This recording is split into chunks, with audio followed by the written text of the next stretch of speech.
Bienvenue dans cette nouvelle exploration. Cette analyse approfondie est produite par Reynolds Boutari pour sa communauté d'investisseurs en intelligence artificielle.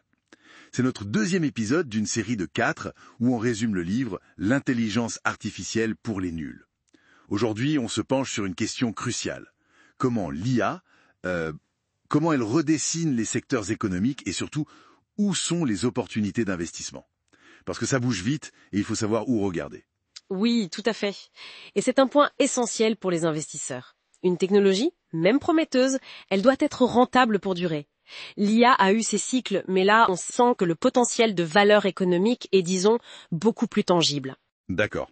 Alors, allons-y, déroulons quelques secteurs clés. La santé, par exemple. On en entend beaucoup parler. Ah oui, la santé, c'est un domaine où l'impact est déjà assez spectaculaire. Pensez à l'aide au diagnostic. On a des systèmes comme Watson, d'IBM, capables de d'éplucher des millions d'articles médicaux en quelques secondes. Impressionnant. Et au-delà du diagnostic. Il y a la surveillance continue des patients, des objets connectés comme CureWatch pour le suivi du glucose ou Centrian qui essaye de prédire les complications de maladies chroniques.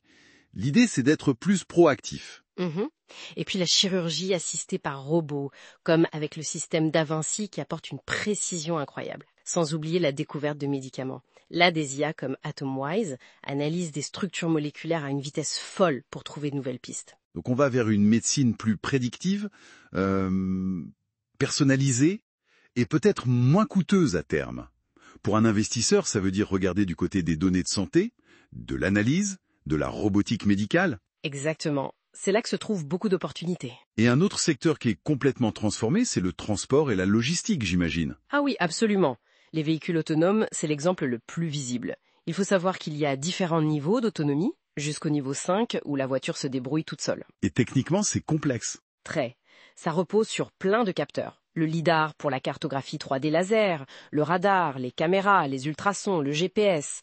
Et le vrai défi technique, c'est la fusion des capteurs. La fusion des capteurs. Oui, c'est comment combiner intelligemment toutes ces informations pour que la voiture ait une perception fiable de son environnement. C'est crucial pour la sécurité, évidemment. D'accord. Et il n'y a pas que les voitures, il y a les drones aussi. Tout à fait. Les drones civils ont un potentiel énorme. Agriculture de précision, livraison de colis, surveillance d'infrastructures comme les ponts ou les lignes électriques. On parle même de drones pour transporter des personnes ou fournir Internet IAGE. Incroyable. Mais il doit y avoir des freins, non? Bien sûr, la réglementation, c'est un gros sujet. Aux États-Unis, par exemple, il y a la part 107 pour les drones. Et puis, il y a l'acceptation par le public. Et des questions éthiques très complexes. Le fameux dilemme du tramway, ce genre de choses. Exactement. Comment on programme une voiture en cas d'accident inévitable?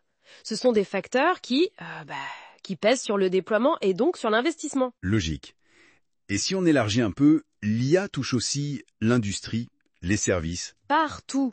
Dans l'industrie, on a des robots de plus en plus intelligents, depuis le vieux Unimate jusqu'aux usines connectées d'aujourd'hui.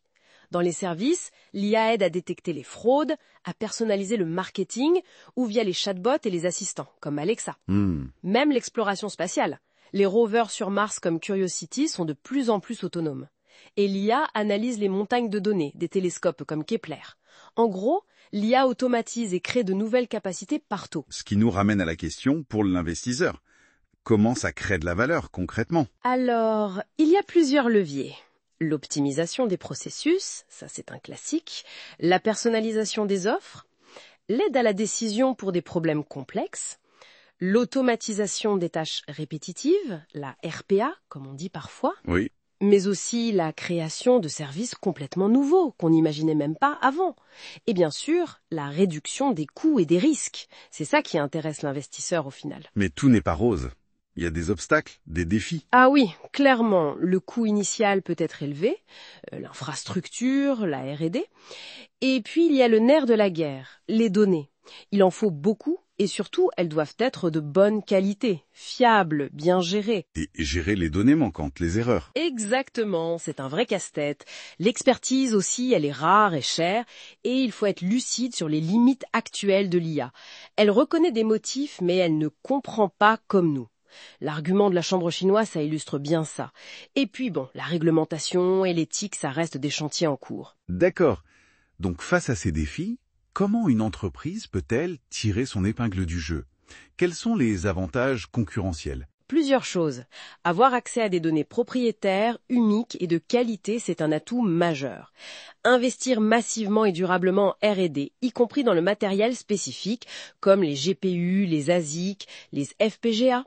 Ces puces qui accélèrent l'IA. Mhm. Proposer des solutions complètes, bien intégrées, pas juste des petits bouts de technologie. Et surtout, avoir la capacité d'apprendre en continu, d'améliorer les modèles. L'apprentissage par transfert, par exemple, c'est très puissant pour ça. L'open source aide à démarrer, mais la vraie différence se fait ailleurs. Donc, pour résumer, pour nos auditeurs investisseurs, l'IA, c'est pas juste une tendance passagère, c'est une transformation de fond. Absolument, c'est stratégique. Et le succès d'un investissement va dépendre de la capacité de l'entreprise à bien choisir ses batailles, à surmonter les obstacles techniques et surtout à prouver qu'elle crée une vraie valeur ajoutée avec l'IA, une valeur mesurable. Et les avantages qui vont permettre de tenir sur la durée. Les opportunités sont là, mais elles demandent de la rigueur. Très clair. Comprendre ces dynamiques est donc essentiel. On continuera d'explorer ces aspects dans les prochains épisodes de cette série pour la communauté de Reynolds-Buttary. Et peut-être une question pour finir, pour faire réfléchir. Au-delà des secteurs évidents dont on a parlé, quelle sera la prochaine industrie, peut-être une industrie à laquelle personne ne pense aujourd'hui, qui va être complètement chamboulée par une application IA qu'on n'a pas encore vu venir? Excellente question pour ouvrir des perspectives. Merci beaucoup. C'est tout pour cette analyse aujourd'hui.